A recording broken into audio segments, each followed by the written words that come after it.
সারা দিন ব্যাপী গণজিয়ারতের কর্মসূচি আমরা দিয়েছি। তবে আপনাদেরকে একটা কথা স্পষ্ট ভাষায় বলি, আমরা আহলে সুন্নাত ওয়াল জামাত কোরআন এবং সুন্নাহর আলোকে আমরা মাজার জিয়ারত করি।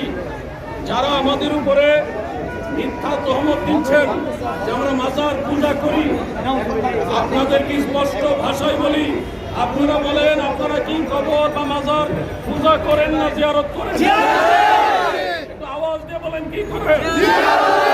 আমরা সবাই মাজার জিয়ারত করি।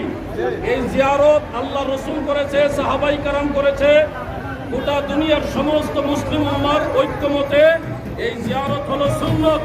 এই সুন্নতকে যারা পূজা বলবে, একটা সুন্নত আমলকে যারা পূজা বলবে মুতলাকান, তারা নিঃসন্দেহে কাফের হয়ে যাবে। আর কোন মাজারে বিচ্ছিন্ন কিছু ঘটনা